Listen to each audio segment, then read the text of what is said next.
A German soldier walks down the carriage, not rushing, not shouting, just stopping at each compartment long enough to let panic do the work. He doesn't need a confession. He doesn't need proof. In occupied France, a uniform and a clipboard are sometimes enough to end a life, and to end the lives of everyone who ever helped that person. In the corner of the compartment sits a man who should not be here. He is not French. He is not German. He is not even supposed to be alive. He is a downed Allied airman, dressed like a civilian, trying to look ordinary while his entire body is screaming that he doesn't belong. If the soldier decides to ask one extra question, "Where were you born? Where are your papers? Why is your accent wrong?" this trip ends right here. And if it ends here, it won't end with him. Because the Comet Line doesn't just hide men. It creates a chain of guilt the occupiers can follow like footprints in snow. A farmer, a kitchen table, a spare bed, a bicycle, a priest, a forged stamp, an apartment in Paris, a Basque guide near the border. Each link a human being with a family and a front door. So while that German soldier stands in the doorway, the real question isn't, will the airman survive? The real question is, how many other people will die if he doesn't? This is a World War II escape file. Not a commando raid, not a firefight. A quiet war, fought without arms, run through occupied Belgium and France, pushed over the Pyrenees into neutral Spain, and then back toward Britain, one concealed step at a time. The network was called the Comet Line. Its motto meant, "Fight without arms." And for thousands of civilians, that wasn't a slogan. It was a sentence they carried in their pockets every day. The man on this train is Sergeant Sidney Smith, a crew member of a Vickers Wellington bomber shot down near Sergines, France, on December 9, 1942. When his aircraft fell, the crash was only the beginning. The real danger started the moment he climbed out and realized the ground itself belonged to the enemy. Imagine what "shot down" means in that moment. It means you are alone, on foot, in a country where you cannot speak like the locals, cannot move like the locals, and cannot explain yourself to the wrong person without being handed over. It means you don't just fear the German patrols, you fear the neighbor.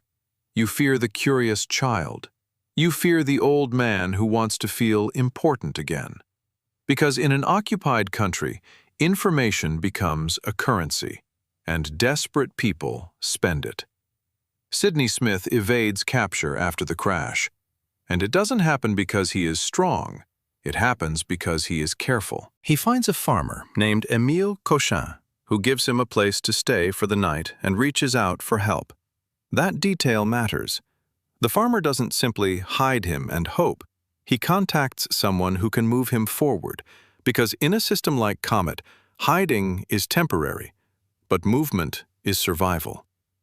The next person in that chain is an English-speaking woman, Madeleine de Brunel de Serbonne. She takes Smith to her home and keeps him there for several days. On paper, that sounds almost calm. Stayed at her home. In reality, it is days of listening for footsteps on stairs, days of watching curtains, days of deciding whether a knock is a neighbor or a search team. There is a particular kind of terror that comes with hiding someone. It is not the terror of battle. It is the terror of routine. Because routine is what betrays you.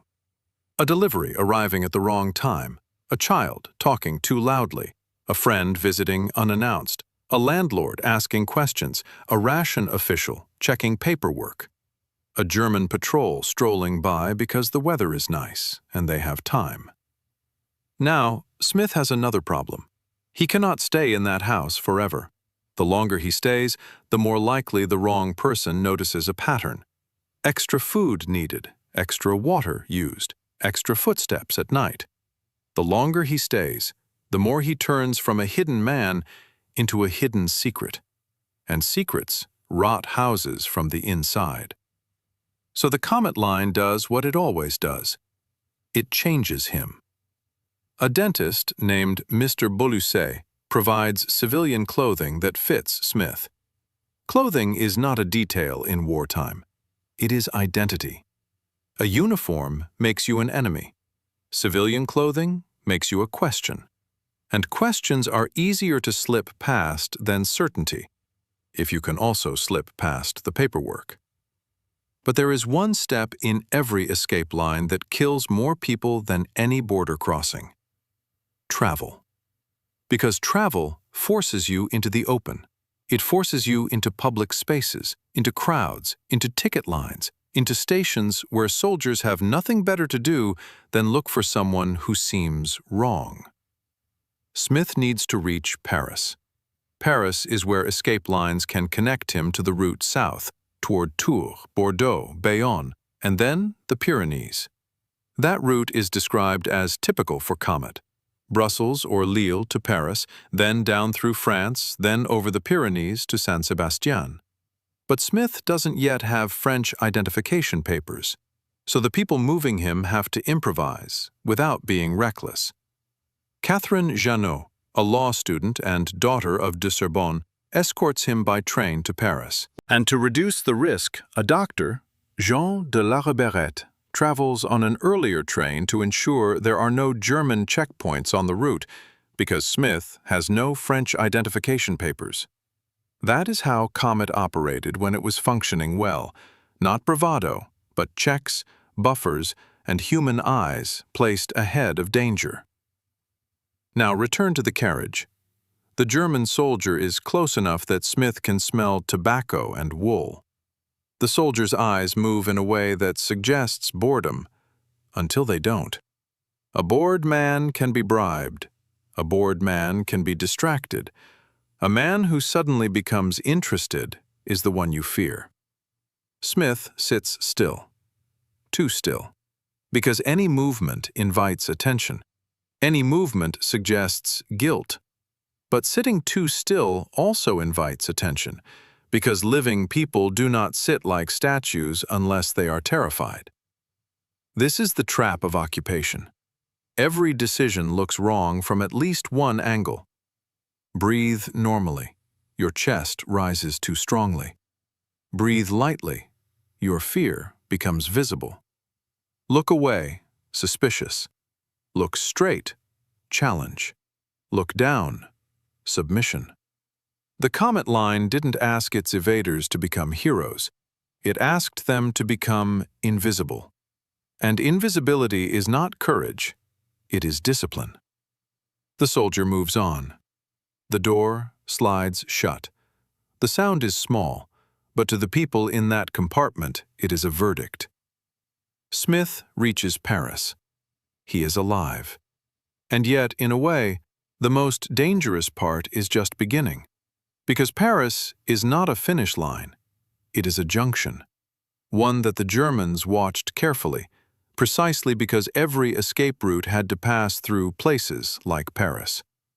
In Paris, Smith is housed again in the de Sorbonne family apartment. Now the Comet Line begins to appear, not as a rumor, but as a machine made of people. Catherine Jeannot asks a Canadian medical student, Bernard Coultenay-Meyers, for help.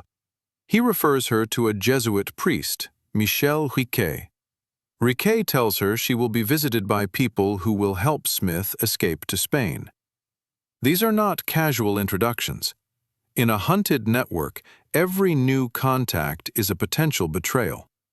That evening, Comet Line members arrive to meet Smith and verify that he is truly an Allied airman, Robert Eyal and André de Jong. This matters because the line was vulnerable to infiltration. German agents sometimes posed as American airmen, and raids followed. In November 1942, two men persuaded a Comet helper that they were American airmen and were taken to a meeting place in Brussels. They were Germans, and the Abwehr raided the home and arrested many helpers. That is the climate in which Smith is being vetted. Months when a single mistake could destroy an entire section of the line. André de Jong is the name you need to remember, codename Dédé, a young Belgian woman who organized and led the Comet Line and personally escorted people out of occupied territory. She told downed airmen to call her Little Mother, because from that point on, she would get them to Spain and freedom. It sounds almost gentle, until you realize what she is actually saying. Your life is now my responsibility, and my life is now exposed every time yours is. There is a line in her biography that captures the disbelief of the men she helped. Our lives are going to depend on a schoolgirl. That wasn't sarcasm. It was shock. The next day, de Jong takes Smith to a photographer to get photos so identification papers can be forged. A photograph is a strange weapon. It does not stop bullets. It does not break locks, but it can move a man through a station where soldiers are hunting him. And the Comet Line understood a hard truth. Most security systems are not defeated by force. They're defeated by paperwork that looks correct enough that nobody wants to argue. Now the escape becomes a long pull south. On December 20th, Smith leaves Paris by train with de Jong, Janine de Grief, and 2 Belgians fleeing the Germans. This is where many escape stories become unreal to modern ears, because we imagine a line as something clear, a route, a map, a guide. But Comet was not a single route. It was a network of safe houses, escorts, and handoffs. It had 3 nerve centers, Brussels, Paris, and southwestern France, and it relied on helpers who fed, clothed, hid, trained, and escorted airmen through occupied territory. In Brussels, they were hidden in attics, cellars, and homes, given false identity papers, and coached in mannerisms. Then they were escorted south through France into Spain and onward. Along the way, Comet had a practical reason to exist. Training air crews was expensive and time-consuming. Rescuing downed airmen and returning them to duty mattered.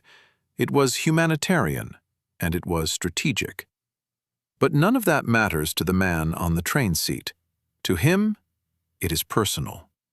To him, the war is reduced to keep your face calm, keep your hands steady, don't speak unless spoken to, and if spoken to, do not make the wrong sound. They arrive in Bayonne. They eat at a restaurant known to the Comet Line. Again, that sounds ordinary. But in a hunted network, ordinary is planned. Even a restaurant matters because unknown places carry unknown risks. A friendly waiter might still be a scared waiter. A scared waiter might still talk. From Bayonne, they continue toward the border region, to Urugne, and toward Basque safe houses. This is where Comet becomes something else. In the north, danger is uniforms and documents. In the south, danger becomes terrain and borders. Because the Pyrenees are not simply mountains, they are time, they are cold, they are exhaustion, and they are the final place where a mistake can kill you without even needing a German soldier to do it. The crossing itself is described with key actors. On December 23rd, Smith, 2 other airmen, de Jong and Basque guide Florentino Goicoechea walk across the Pyrenees to San Sebastian in Spain. The guide matters. Goicoechea was a smuggler accustomed to crossing the border surreptitiously, wanted by police on both sides. For Comet, guides like him were essential because the border was guarded not only by German soldiers, but also by French and Spanish police.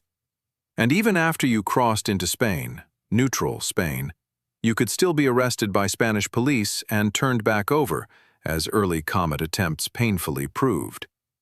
That's why Comet learned they had to accompany their charges all the way to the British consulate.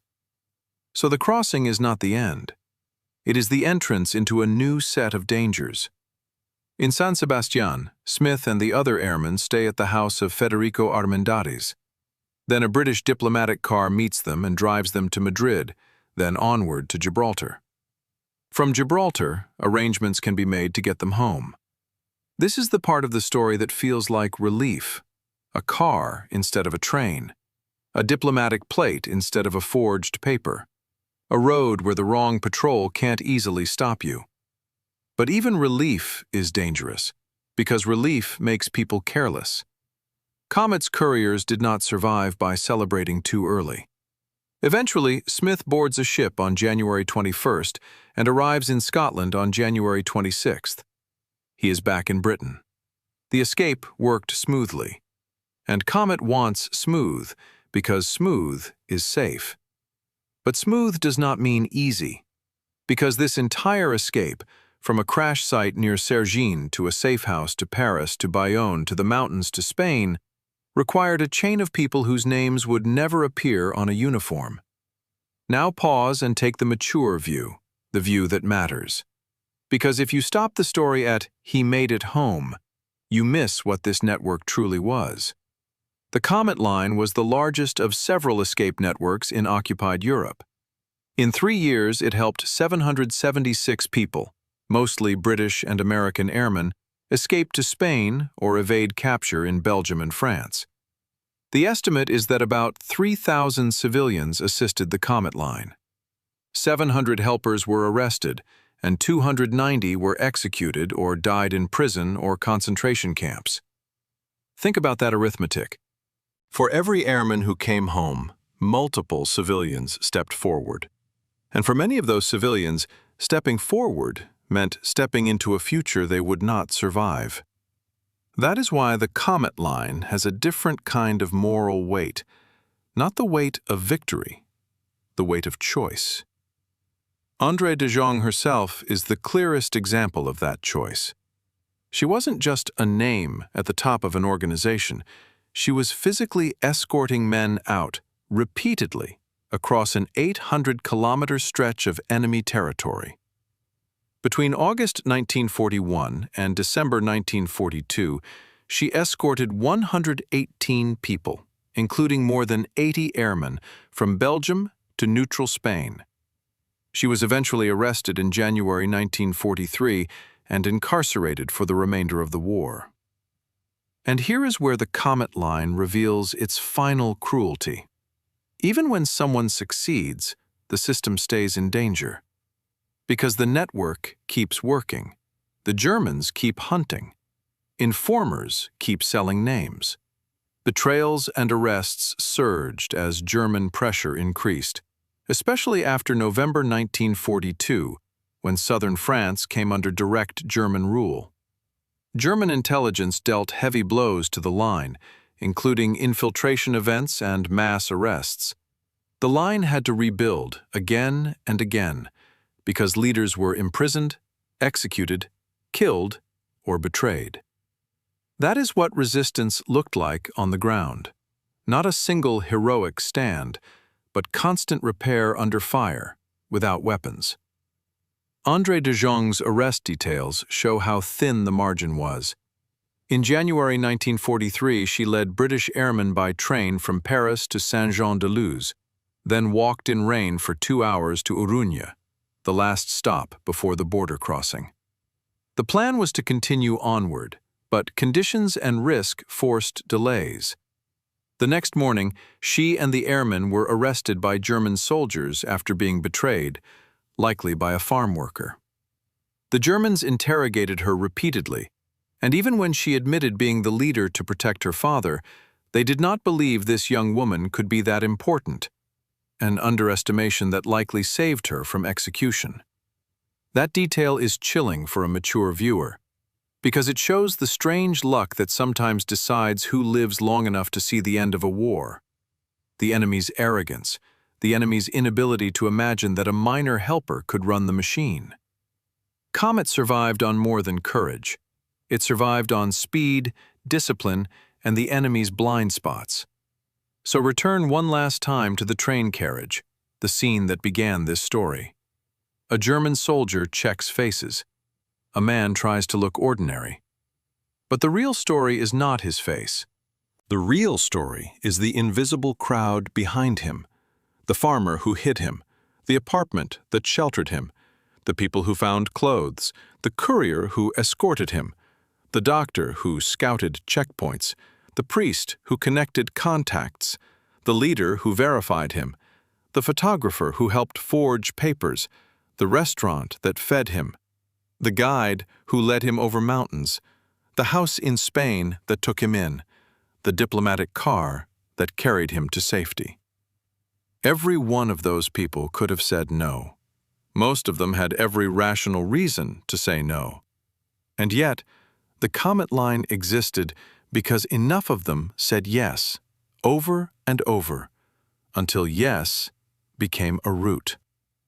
That is what made the Comet Line more dangerous to the occupiers than any gun. Not because it killed Germans, because it proved that control was never complete. And for Sidney Smith, that proof became a road home. But for many of the people who made that road, home became the thing they never saw again. That is the bargain in these escape files. Freedom is not free.